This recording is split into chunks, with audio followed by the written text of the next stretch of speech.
You see this clip of Mark Maron calling out the manosphere?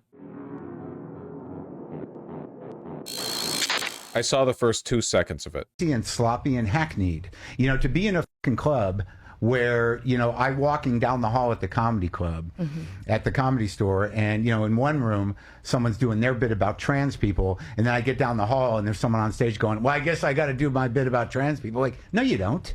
You don't. It's hack now. I mean, you know, you guys got the freedom you wanted. You can now say whatever you want.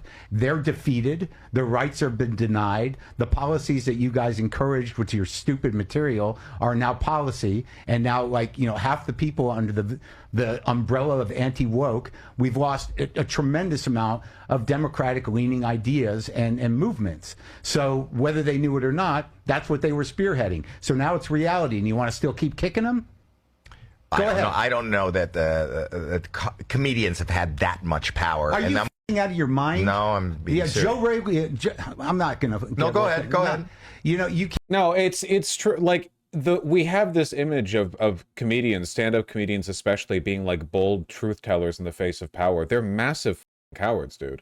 Overwhelmingly, they just lean in for the cheapest, easiest bit. The easiest crowd to appeal to, when you're a comedian, is the reactionary right, because they mistake bigotry for comedy, and they will always keep coming back for it.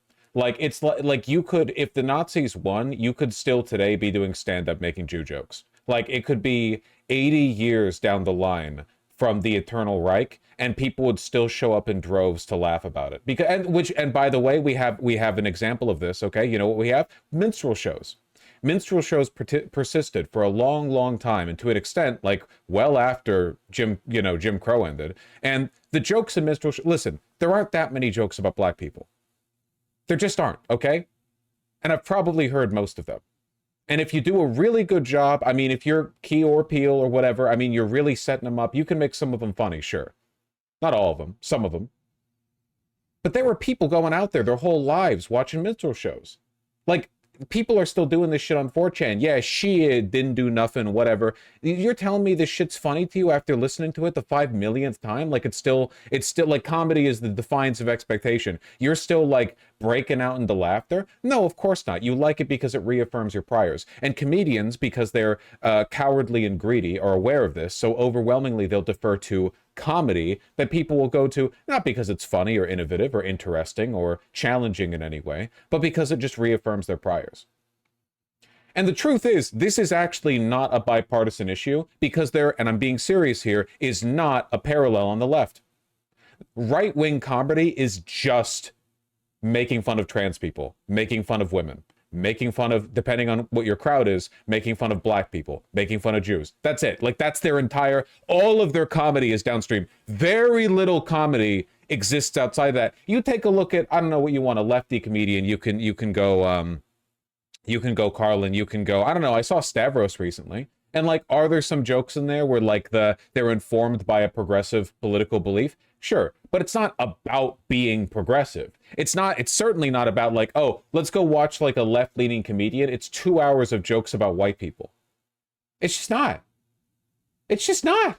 Honestly, the best jokes you're going to get about Jewish people are from Jews up on stage. They've always been the best at it. The best jokes you're going to get about Italians are from Italians up on stage. The best folks about Irish you're going to get are Irish up on stage. Like, if you actually want comedy that explores these subjects, it's not from a right-wing reactionary view, because they're just in it for the bigotry. They're not looking to be funny. That's why my litmus test has always been, you can be racist as long as you're funny.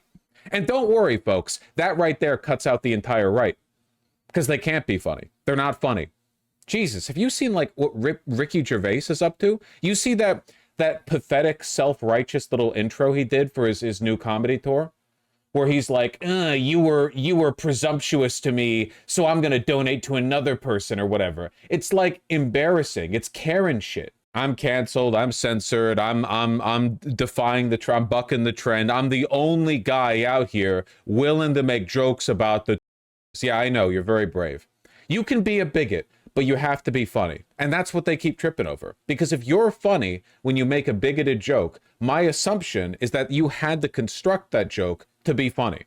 And I think that's exculpatory evidence. I think that that frees you up quite a bit. But they can't do that, because they don't want to do that, because they're not trying to be funny. can't separate. Like, if the movement is like, we're being censored. No, you're not. You're not. There's no constitutional censorship issue with your free speech. You say things, and in a democratic shit show of an environment, like Twitter or whatever, there's cultural pushback. And I'm not saying that it was pretty bad in terms of people getting canceled and stuff, and I agree that was an issue, but that's a specific issue. To frame it as some sort of free speech problem was a misdirect. It wasn't. It wasn't a free speech problem. It was that. And I'm roping South Park in with this too, because I think Stone and what have you are lazy motherfuckers. And I think the only reason they're going after the Trump admin right now is because the Trump administration is so objectively anti-free speech and unfunny. Like, they're a bunch of ponced up, makeup-wearing, fake tan losers who sit at the White House and cry and threaten to sue everybody who criticizes them. So, like, they're very easy targets, I think it probably would have been a little bit more transformational to actually take a stand against this obviously fascistic political movement a decade ago, rather than the constant, like, well, everything's a joke to us, sincerity is poison, we don't believe in anything. Like, okay, yeah, now we're acknowledging the fact that the Trump administration is aggressively litigious, anti-truth, and deeply unfunny. Okay, great, that's great. Everyone else has known that for a while now. People were getting cultural pushback. That is not a constitutional issue. No one was being put in jail for saying anything. That's a free speech issue. But my problem is you're going to start talking about anti-woke, and that's going to be your point of view. That's going to be your ideological, grounding for what you do. Okay, that's fine. But why does it have to be the same four things? It's like they talk about the same shit. And I don't know a better definition of hack. Yeah. The problem with left-wing comedy is that all jokes boil down to either capitalism, bad, racist, or pedocon. Lexi G, I know you don't leave the house, so therefore this position that you've taken is uninformed by reality, but you can go to a left-wing comic. This is just not true. Left-wing comics don't get to rely on, like, the cheap support of bigots, so they actually have to put effort into their sets. You're just wrong, flatly. Maybe you're being informed by, like, Twitter politics, but frankly, like, you look at people on the left, on the right, on Twitter, dude, there's just still no comparison. Okay, left-wing shit posters are and always have been the actual meme makers. Okay, like we credit 4chan, but you know why 4chan has stopped being as socially relevant lately? Because all the left-leaning people left. I mean it. A lot of the culturally relevant stuff that came out of 4chan wasn't just virile racism. It was edgy, witty internet banter, and a lot of that's dead now because the entire site has been subsumed by Poll, or at the very least, that's the perception from the outside, You take a look at a lot of left shit posters, and they're just broadly appreciated, or their contributions to internet meme culture flow downstream. You take a look at what right shit posters doing, oh, wow, it didn't do nothing meme.